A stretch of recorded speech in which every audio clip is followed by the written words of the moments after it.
Hola jamaa, inakuaje jamaa? Mambo freshi. Uko vizuri jamaa? Ninalaidin kwanza kwa nyote jamaa, takabbalallahu minna wa minkum salihul a'mal.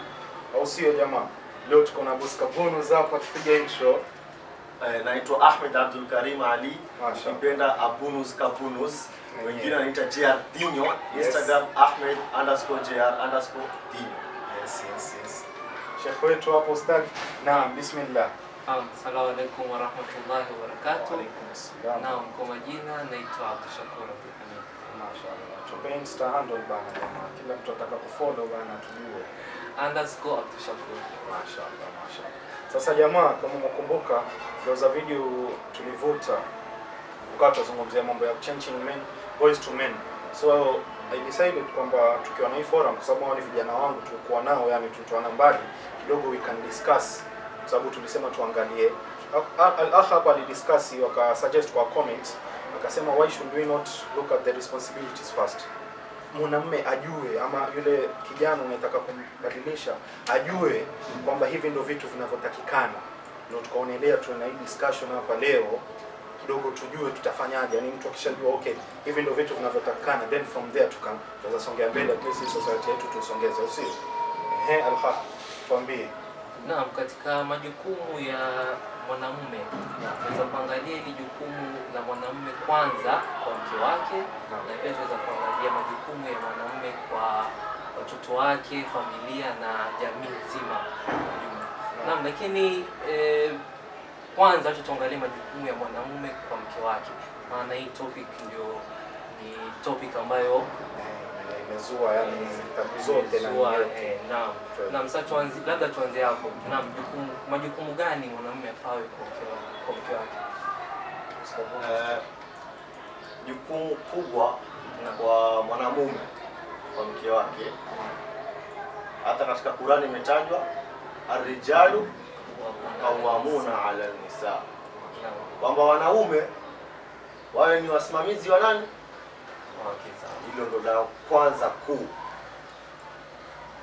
Na labda kufafanua unamaanisha nini ukisema wanaume ni wasimamizi wa wake zao, ama wanaume tufafanulie hiyo point kama hiyo aya.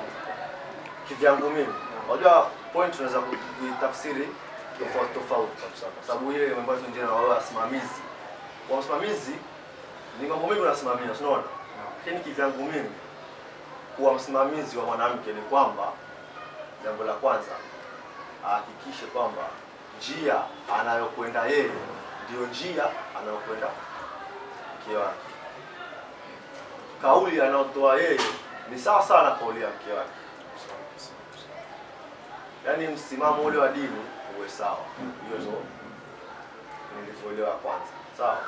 Nyingine inakuja katika haya mambo ya mahitaji nini, labda nilivyoelewa mambo mahitaji kwamba mwanamume ndo awe the provider katika family, yani awe yeye ndo mwenye kuhangaika kwenda kutafuta riziki nini vile, unaona, kwa mwanamke. Sababu Mwenyezi Mungu pia ametupatia sisi nguvu zaidi, na wani dhaifu, ndio wanawake ni dhaifu Kiislamu, ili hali ya kuwa kwamba kuna watu wengine wanajaribu kufananisha, yani wanasema wanasubiri gender equality, haiwezi kuwa siku moja. Si kama mimi sijui ni feminist ya, lakini hiyo ni yani vile tumeumbwa sisi, mwanamke na mwanamume kuna daraja fulani tumewazidi. Ndio maana tunapatiwa jukumu la kuwa sisi ndio wasimamizi wao. Kusitoa kana lolote nini, sisi ndio masuli pale kabisa. Naam. Jukumu la kwanza amesema kwa kuwa wanaume wafawe waangalie wake zao kwa mahitaji ya kifedha na kuangalia pale nyumbani. Naam, una jukumu gani lingine? Well, tusema kwa mke sio? Naam. Mume kwa mke. Wallahi gani mwanamume analo kwa mke wake? Hayo aliyosema kwa mke. Kwa mke hayo ndo basics. Basic ni kwamba la kwanza uhakikishe wewe dini yani unachosema alivyosema Kabunuz, yani hakuna kupinga hapo ila mke. Sasa mostly nafikiri reason kwa nini ukasema hii ndio topic nzito yafai angaliwe, kwa sababu yaonekana huku nje stories zinazotembea ni kwamba wanaume tunafeli katika hii sector. Shaona. Either nikisema hivyo kwa nini? Tumeambiwa tuwe providers, Abuno zanatuambia. Sisi tunataka tusaidiwe. Tena kusaidiwa kule hauwe grateful kwamba mkeo yofanya. Ikiwa unajua jukumu lako wewe kwamba utoe, basi wafaa uwe na ile kwamba wafii ikiwa mkeo yofanya. Ahlan wa sahlan. Na Khadija alifanya sio kwa Mtume sallallahu alaihi wasallam. Lakini je, hili jukumu la nani? Haimaanishi kwamba Mtume basi alirelax. Sisi tukifanyiwa twasahau kwamba hii ni fadhila. Kesho akiamua kwamba hafanyi, hapati dhambi yoyote. Awe ana milioni zile zake. Tunaona sisi tunataka tufanyiwe, tukishafanyiwa tuanza kuangalia mambo mengine. Yale ya muhimu tuyasahau, tuanza shika mambo mengine. Tuanza ku divide responsibilities, which should not be the case. Ikiwa mwezi huu ama mwaka mmoja kwa kikusaidia kulipa stima, haimaanishi basi kwa hiyo sasa stima iwe ni yake. Yeye akienda akihangaika akifanya kazi zile zake yeye, sisi tunajisahau. Nafikiri ndio maana ukaona watu wengi wanaolewa na nini waja na hii issue. Kwa hiyo nafikiria huko mbele ndio nilikuwa nataka uendelee huko mbele ndio kutatokea uta-unravel vizuri yani. Okay. Na kuna hii point ambayo yasema wanaume wana jukumu la kuwatendea wema wake zao. Kuna aya katika Qur'an sura An-Nisa aya namba 19 yasema waashiruhunna bil ma'ruf. Lazima tuwatendee wema wanawake. Naam. Unaoneaje hiyo jukumu? Kwanza kuja aya, kwa hiyo hakuna kupinga. Na hadithi iko ya Mtume pia sallallahu alaihi wasallam atuambia toka, lakini isema ilikuwa mafuhumu yake ni kwamba kwa itakuja tawapa. Lakini nafikiri pia that's another thing. Sisi hatutaki kuelewa kwamba hawa watu ni watu dhaifu. Tulipoambiwa aya tuliposomewa hapa tukaambiwa kwamba hawa watu tangu mwanzo si ndio wasimamizi, it means kwamba wana udhaifu fulani. Tulipoambiwa wanatoka katika mbavu zetu kuna udhaifu fulani, hatutaki kuelewa. Sijui, maybe ni kwa sababu ya society. Now that society imeweka kila kitu level, maybe that's the reason why hatuweki kwa hivyo. Lakini kikweli tofauti waelewe kwamba ukishasikia mtu ni dhaifu, it means kuna vitu wewe utamuelezea, kuna vitu kabla ukimwambia mkeo hata umueleze mara laki ngapi atakuwa haelewi.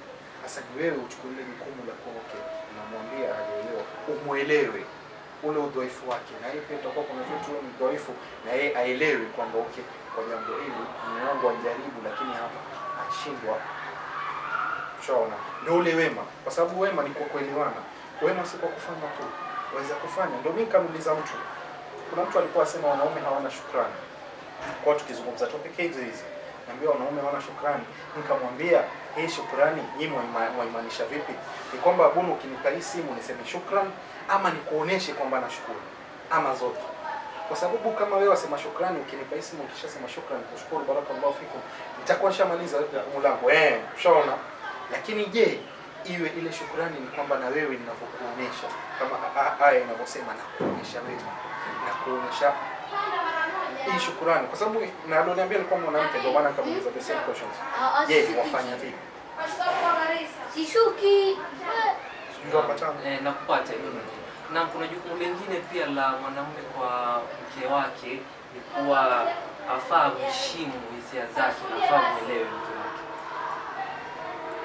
Naam, labda Abuno tueleze kumuelewa hisia zake. Unajua kuna saa nyingine unaweza kupata mwanamke labda yuko katika hali fulani labda, alafu mwanamume kwa anataka tuseme kuna mambo mengine labda anaweza kuwa anataka kutoka kwake, lakini lazima kuna ile kuelewana, lazima muelewe ile hisia yake na ile njia ambayo yuko katika ile wakati ule. Mwanamume kumuelewa mwanamke hisia zake, sio mke wangu mimi nimuelewe sahihi uko vipi, sio yataka nini, kitu gani ankosa, kitu gani yani sahihi kimpatia cha mridhisha. Ndoa anaweza kuongelea ni kama tunavyoambia yenyewe ni mkataba, sio? Ndoa ni mkataba baina ya mwanamume na mwanamke. Ukisheka ule mkataba pale, ile agreement wewe na yeye, kuna vitu wafaa kufanyiana, unaelewa, ili bado ile relationship ibaki.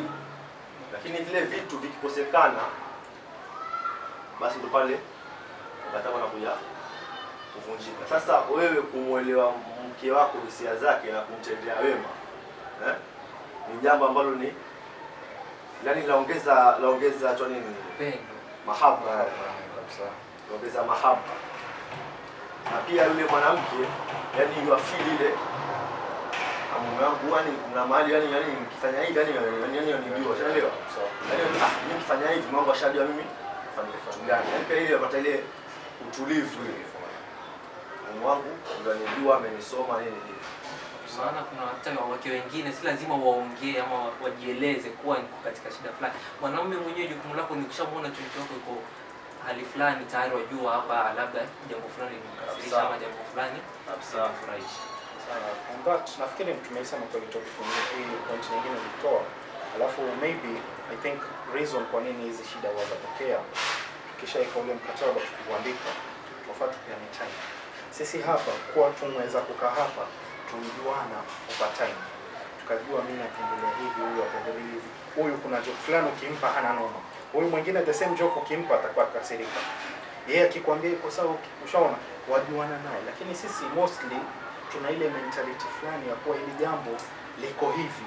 Maybe tumeona kwamba mpeponi pale ndo. Hatujui kwamba kuna ups and downs. Waja kuingia mkeo hiyo siku maybe ana mood swings. Maybe periods za kuingia. Ada za mwezi, sio? Kuna vitu itakuwa hii wa change. Kuna away atakuwa kuna wengine maybe akiwa yafikia siku zake ama nini, yataka mbali na wewe. Ushazoea yuko karibu. Utashangaa huyo vipi, lakini ukimfanyia subra. Kuna mwingine anaweza kumwambia kitu akakujibu vibaya, lakini ukimfanyia subra, ujue with time sasa, unajua pale mwanzo wa ndoa utakuwa ujue. Wewe washangaa tu kwa nini, lakini with time unaanza kulani akiwa in this situation iko hivi. Na ukifanya subra usipomjia na nini, atakuja baadaye kwambie mume wangu pole pale na pale nilikuwa napitia hivi na hivi, pale nilikuwa na shida hii ndio maana nikafanya hivi. Pole, utakuwa muelewa. Lakini wewe ikiwa kila ukimwambia hivyo hajajua, kila kikufanya hivyo ni mfano wachat na mtu, wachat vizuri mara kujibu vibaya. Ushaona? Hujui yeye kule maybe ni mood swings or whatever, wewe hujui. Ukiichukulia, sasa tuchukulie ni mkeo, wacha kuwa ni mtu wa kando. Ni mkeo wewe ukiichukulia yeye atakuwa na kwenda kwa nani? Kwa sababu what I've gathered huko nje, sijui wewe lakini wawili watatu ndio ongea nao, especially society yetu. Wengi ile jambo la ndoa wamelipa itwaje? Sharaf inaotakikana. Nikisema inaotakikana kwa nini? Maybe naweza kutoka out of topic kidogo. Mtume asema sallallahu alaihi wasallam, mzee yani baba akilea mtoto wake wa kike amlee mpaka aje amuozeshe na amlelee, yani amlee kibini, pepo yake. Sio? Sasa kama ina maana kama nani nilifikiria nikasema kama mtume anasema mpaka uje umuozeshe. Kwa nini yani mpaka uje umuozeshe? Kwa nini kule kumlea vizuri mpaka uje umuozeshe wewe apata pepo? Si kule atakapoendelea ni mpaka uje umuozeshe. Kwa sababu ukija kumuozesha kama umemlea vizuri, it means kule pia ataenda kubaki vizuri. Ushaona?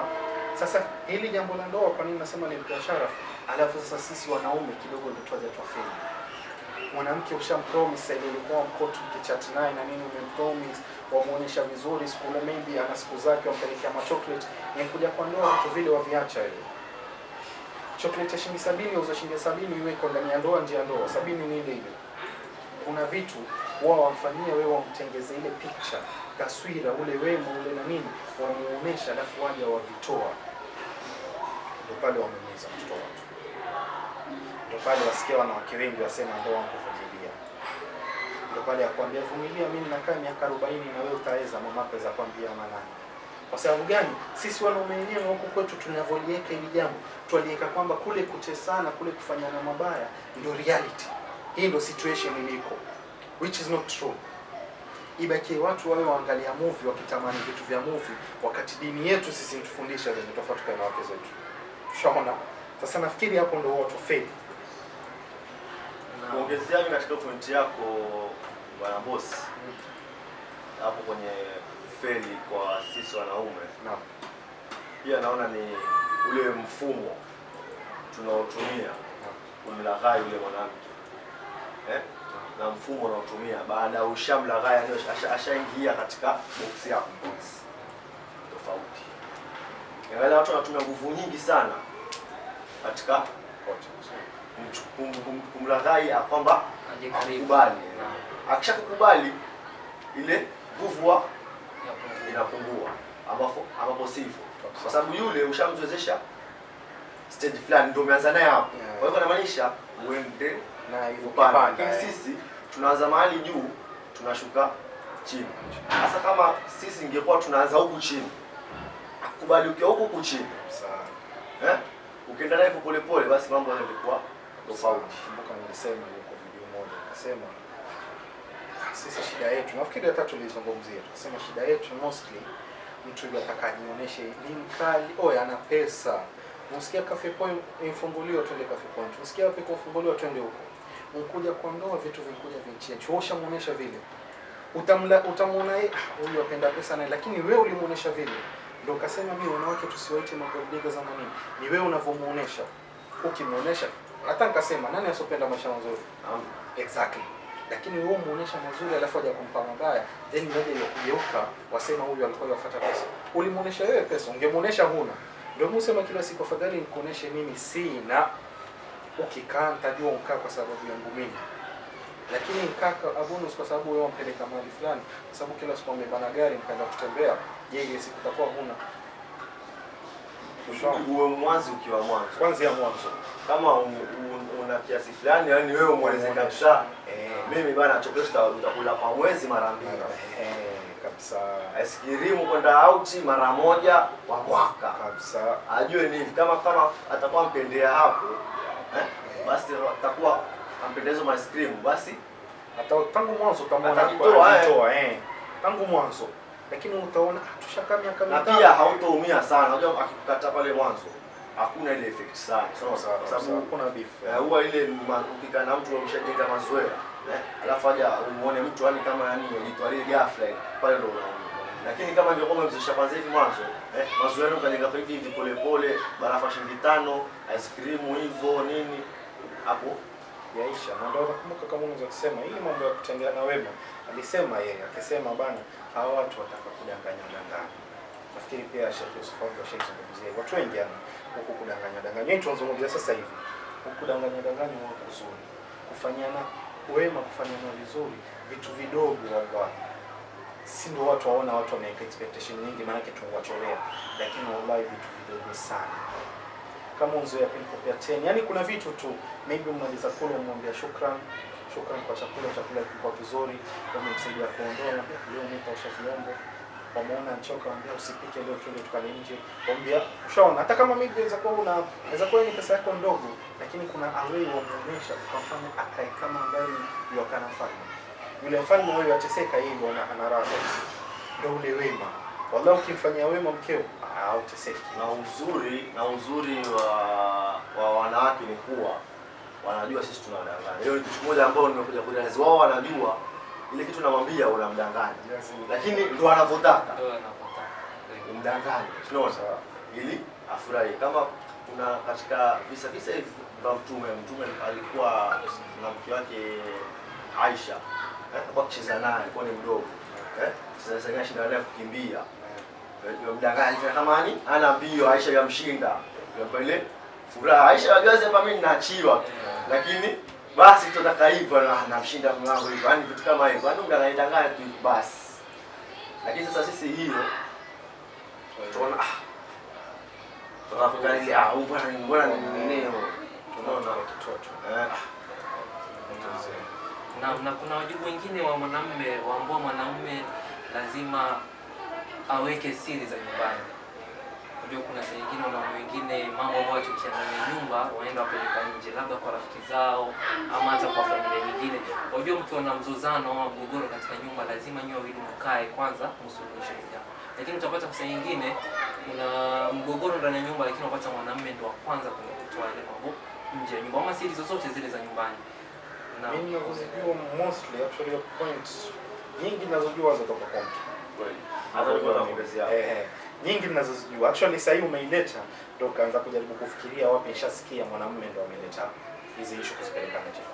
Ni wajibu tu wake, lakini ikitokea sasa situation kama hiyo kwa mwanamume azin si kwamba ati mwanamume atoe siri za ndoa yake. Ziko situation na wanaume wanatoa siri kwa ndoa zao, hasa kwa marafiki zao, masuhuba wale ambao wazua wakienda kukaa kikao ile kupumzika kwa kahawa. Yako mazungumzo wana wengine. Majuhala wanaongelea kuhusu ndoa zao. Unaona? lakini hiyo mara nyingi point mara nyingi sana